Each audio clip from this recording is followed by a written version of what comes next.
So, as a YouTuber, it's my responsibility also to report on stories and give this more energy, amplify these type of stories because on this channel we represent the workers, the hard workers, the gig workers, the drivers, etc.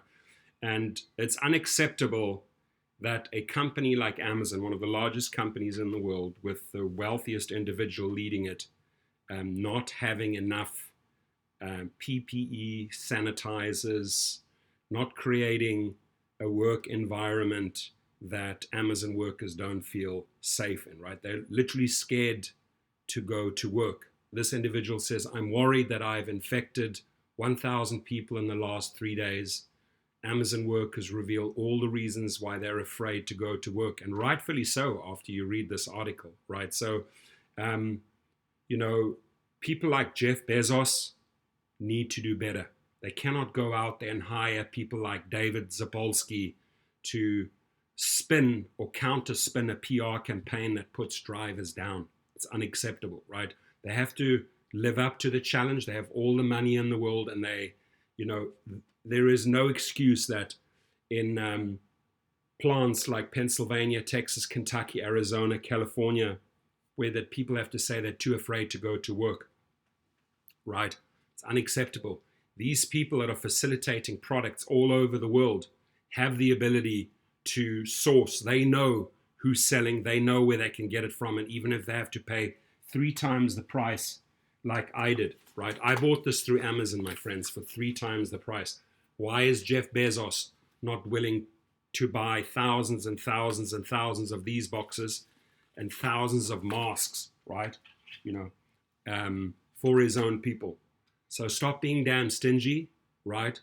Live up to every possible challenge that workers are putting on you, right? If they're calling you out, if they say you're not doing enough here and here and here, you got to go out and provide and provide and provide and keep these people safe.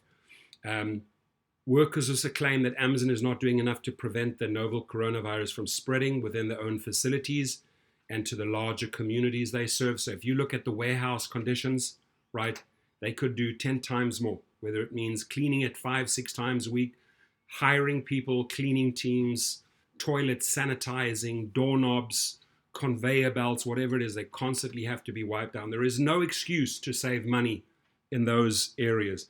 Employees called Amazon facilities a breeding ground for the coronavirus infection, with social distancing measures impossible and a scarce supply of hand sanitizers and cleaning products. Again, make sure you enforce or try and enforce social distancing measures, and there is zero excuse that you do not have the sanitizers and cleaning products as one of the biggest companies in the world. So while some Amazon workers can afford not to go to work, others feel that they are forced to choose between their health and their livelihood. We see the same in the rideshare industry. We see the same in the food delivery industry. It's a matter of the money has to come in. They're forced to go out there. They're forced to go to these warehouses. They're forced to get into their cars, right? They don't really have options. The checks are not coming. Companies are not paying these 14-day sick leaves. People are battling to get hold of that money. And these companies are putting them in the most dangerous decisions that they have to make, choices that they have to make, and conditions that they are offering at the workplace. Beyond forcing workers to put their lives at risk, one Amazon driver worried that she was helping spread the novel virus. I'm too worried that I've infected 1,000 people in the last 3 days. That's scary. As thousands of businesses across the country close their doors to help slow the spread of the coronavirus across the country, Amazon, deemed an essential business, is one of the major multinational corporations that have continued to operate, right? While the company operations have largely carried on business as usual, the fear of catching the coronavirus at Amazon warehouses is now palpable, employees told Business Insider. A quiet cough or a small sneeze would usually pass without much notice, but now they boom across the facility, flaring anxieties and prompting some employees to walk out in the middle of a shift. While some Amazon workers can afford not to go to work, others feel that they are forced to choose between their health and their livelihood. That while these guys, Zapolsky and Jeff Bezos, are in their private chambers, have access to all of these PPEs or are working from home. Go onto the work floor and work in those conditions. It's horrible.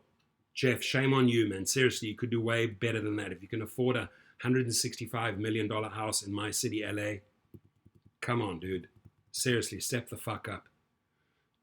Kristen Kish, a spokesman for Amazon, told Business Insider that the company is monitoring the situation in its facilities and are taking proactive measures to protect employees and associates that have been in contact with anyone who has been diagnosed or becomes ill. Here's the bottom line, Kristen Kish, right? That you've had ample time. People now on this, this is yesterday's article in April. People shouldn't be complaining about the fact that they still haven't access to sanitizers, gloves, etc. Right? So, again, wake the F up, Kristen. Get them everything that they need yesterday. Like most global companies, we've had employees affected by this, and we're doing all that we can to protect our employees and take the proper precautions as stated in WHO guidelines, Kish told. That's a typical legal answer, but you have WHO guidelines, but then you have actual doing. Doing is actually making the cartons available for every shift, having the sanitizers there, putting things in structure that they have to wash their hands once an hour, that they have to have cleaning teams constantly going through. That's not enough. Kish, wake up. While hundreds or even thousands of workers packed into a warehouse at a time, rendering social distancing measures impossible and a scarce supply of hand sanitizers and cleaning products, employees called Amazon facilities a breeding ground for coronavirus infection. So if Kish, if Bezos, if Zapolsky don't do anything about this yesterday, I'll tell you what, you guys, you three that I just called out, you've got blood on your hands, right? Rock and roll, do everything for these people. These are the people that built your company. You owe them fucking big time. And despite having confirmed COVID-19 cases at several warehouses, they claim that management refused to temporarily close down their locations to clean the entire facility despite employee requests. So they didn't even do that. Like, keep on going. No, we're not going to shut down. No, we're not going to clean. You guys, you got to understand, you can have clean hands or you can have blood all over your hands. You guys at Amazon make that decision, right? Do not put dollars over lives. If these people say, hey, shut it down, clean it for a few hours, right, and you lose a few $1 million, so the fuck what, right? It's leaving us to choose our health or our finances. It's leaving us to choose our health or our families. At an Amazon location in Houston, Texas, one warehouse employee who wished to remain anonymous for fear of retaliation told Business Insider that there are at least 5 employees who have tested positive for the coronavirus where she works. So unacceptable. Retaliation is also unacceptable. Uber is known for retaliation. Lyft is known for retaliation. Amazon is known for retaliation. It's unacceptable. And if that does happen to you, you got to band together, turn to good attorneys like Potter Handy or Shannon Lichten Riordan and say, listen, this is what's going on in Amazon, and start class action suits, because you cannot be subjected to this. And then on top of that, then they fire you, they retaliate because you speak up to the media, right? I'm an example. I had accounts with certain companies, they were shut off. I wasn't given a reason. I know the reason is because I speak up and out these companies. That's why they cut me off. But, now that I've been cut off, I sue them. I have 2 lawsuits going at the same time. So you guys need to take action, right? You have the power. The warehouse worker has the power. These guys will not dominate you. They will not control you. They will not tell you how to lead your life in a warehouse. You have that control. You bring the fight to them. Thank you.